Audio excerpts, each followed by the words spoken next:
My wife Susan and I were together for 41 years, longer than many people watching this have even been alive. From the outside, our marriage looked stable, it looked safe, and it even looked successful.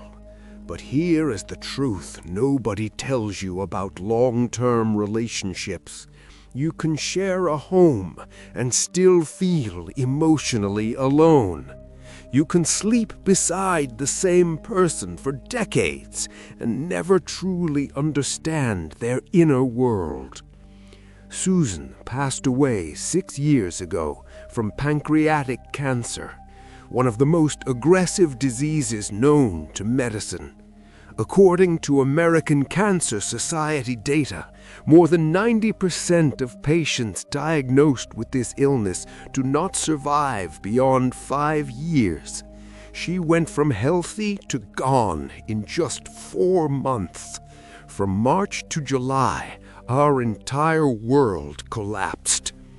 During her final weeks in hospice care, Susan said something that still echoes inside my soul.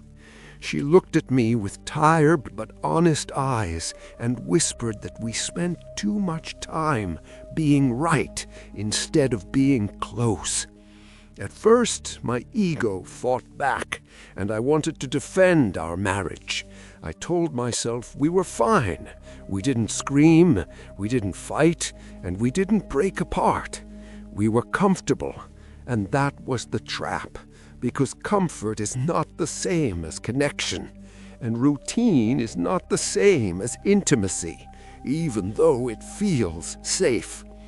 For years, Susan tried to reach me through small invitations, asking for pottery classes, dance nights, and late-night talks. She wanted shared experiences, and she wanted emotional closeness. Every time I had an excuse, too tired, too busy, too expensive, too impractical. I was not trying to hurt her. I just believed we had plenty of time. I thought the big responsibilities mattered most: the career, the mortgage, the security, and the stability. But love does not grow inside paychecks. It grows inside moments. It grows during breakfast conversations, during slow walks, and inside quiet laughter. It grows when you listen deeply instead of just hearing words. Slowly, without realizing it, I stopped doing those things, not suddenly, but gradually. One missed talk became another, and one "not tonight" slowly turned into never. One later erased 1,000 nows, and Susan adjusted in silence. She stopped asking, she stopped hoping, and she built a life that no longer needed my presence. We became polite roommates, sharing the same roof, married on paper, but separate in spirit. I told myself this was normal, that passion fades and routine replaces love. But routine is just another name for emotional neglect. When Susan got sick, the illusion collapsed, and suddenly we had a deadline. All the things we kept postponing now had an expiration date. And in those final months, we spoke with brutal honesty for the first time in years. She told me about dreams she buried and about pain she carried alone. She told me about moments she felt invisible, even while sitting right beside me. 3 weeks before she died, she told me about her Scotland dream, about her grandmother, and about the Highlands. She had mentioned it many times, and I always pushed it away with excuses. Too costly, not the right time, maybe after retirement, but that day never came.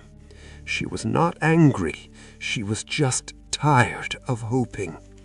I asked her why she never forced me, and why she never demanded more.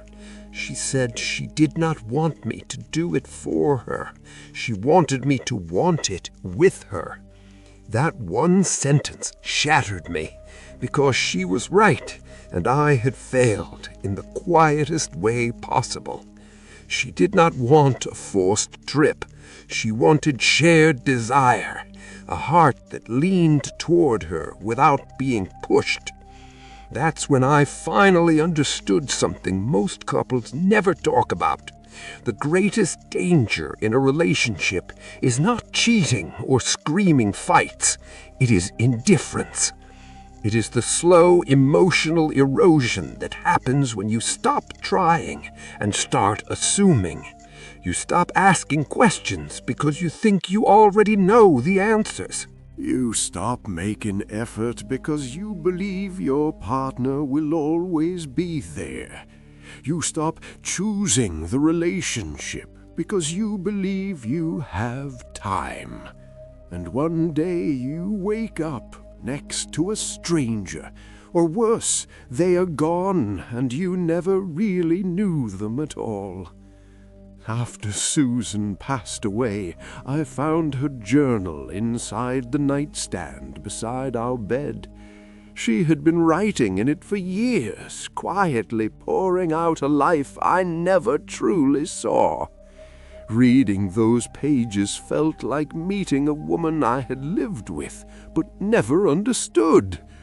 She wrote about loneliness, about feeling like her voice disappeared into empty air. She wrote about small moments that cut deep, moments when I was physically present but emotionally missing. Times when I chose work over her, when I chose my phone over her stories. She wrote about the man she married and the hope that version of me would someday return. I was right there in the same bed, under the same roof, sharing the same last name, but emotionally I might as well have been on a different planet.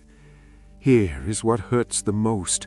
I was not cruel or abusive. I was simply absent. I believed showing up was enough. I believed providing was enough. I believed not doing wrong was the same as doing right.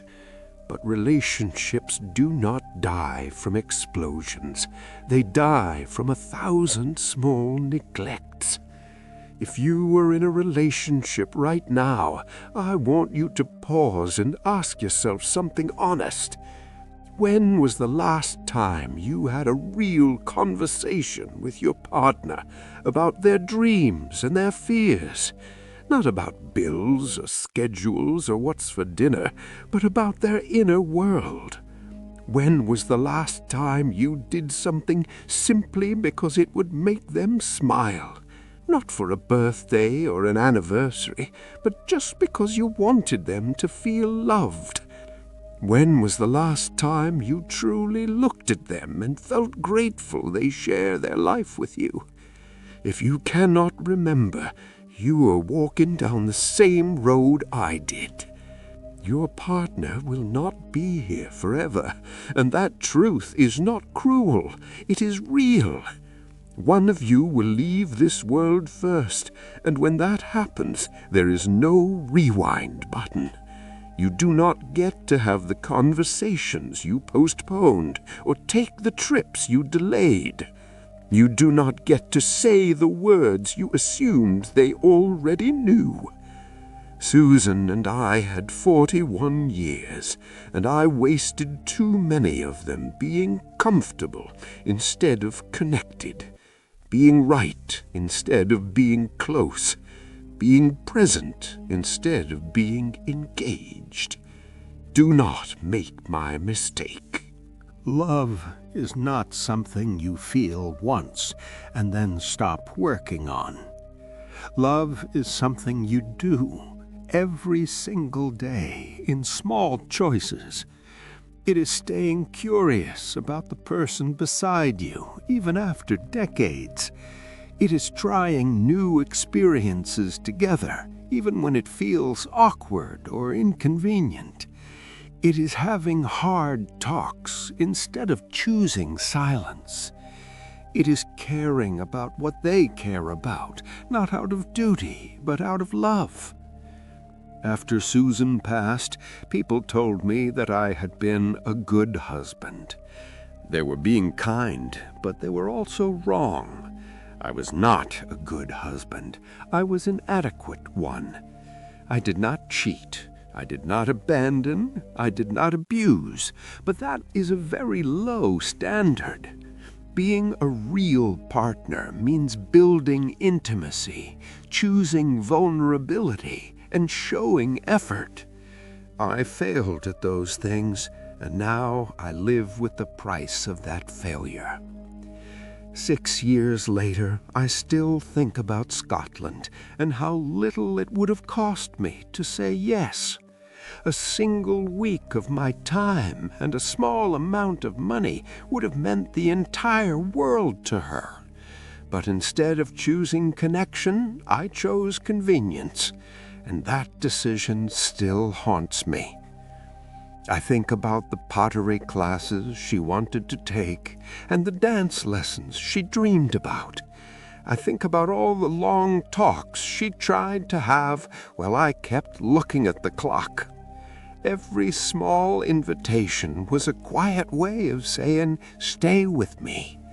And every excuse I gave was a quiet